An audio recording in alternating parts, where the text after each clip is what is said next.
السلام علیکم ورحمۃ اللہ وبرکاتہ۔ بسم اللہ الرحمن الرحیم۔ آج کا سبق یہاں سے پڑھنا ہے، دین کی باتیں۔ زمین سے آسمان تک، تھوڑی قریب سے دکھاتے ہیں تاکہ صاف نظر آئے۔ زمین سے آسمان تک ساری چیزوں کا تنہا مالک اللہ تعالی ہے، اس لیے کہ اسی نے ہر چیز پیدا کی اور بنائی ہے۔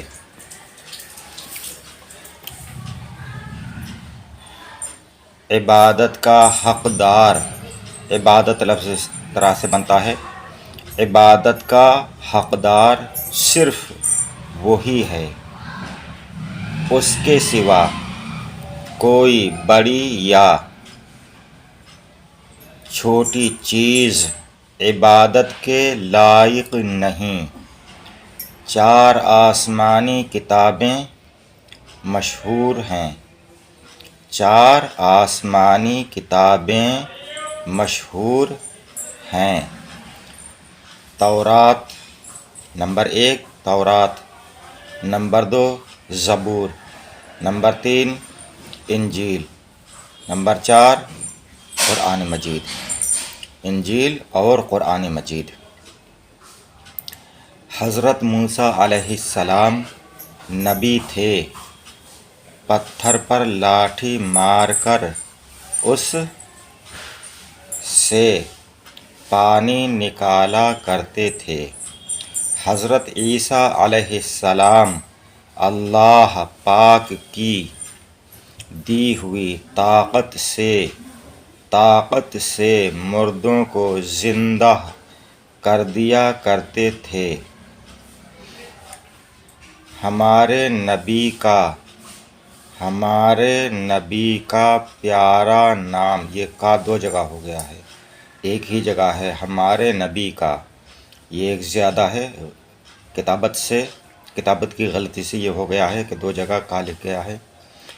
پیارا نام محمد ہے، ہمارے نبی کا پیارا نام محمد ہے صلی اللہ تعالی علیہ وسلم۔ ہمارے نبی کو اللہ تعالی نے زمین و آسمان سارے جہان کا حاکم بنایا ہے۔ چاند اور سورج پر ہمارے نبی سرکار مصطفیٰ علیہ الصلاۃ والسلام کا قبضہ ہے۔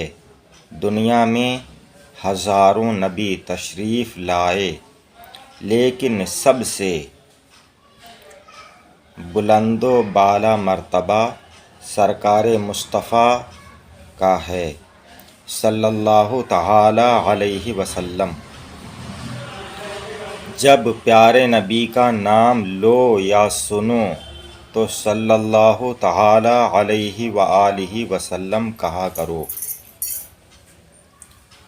جب کچھ کھانا چاہو یا کوئی چیز مثلاً پانی، دوا، دودھ وغیرہ پینا چاہو تو پہلے بسم اللہ ضرور پڑھو، اور بسم اللہ پوری بسم اللہ، یہاں بسم اللہ صرف نہیں پڑھا جائے گا جو بتایا ہے، بسم اللہ پڑھنا جو بتایا گیا ہے اس سے مراد پوری بسم اللہ شریف، یعنی بسم اللہ الرحمن الرحیم ضرور پڑھو۔ کھانے اور پینے کے بعد الحمدللہ کہو۔ جب بادل گرجے یا بجلی تڑپے تو سبحان اللہ، ایک یہ ہے سبحان اللہ یہاں تک، اور دوسرا یہاں سے سبحان اللہ پڑھو۔ آج کی ویڈیو میں اتنا ہی، باقی انشاءاللہ تعالی اگلی ویڈیو میں آپ حضرات ہمارے چینل سے جڑے رہیں۔ چینل کو سبسکرائب نہیں کیا ہے تو سبسکرائب کر دیں، ویڈیو کو لائک کریں۔ السلام علیکم، خدا حافظ۔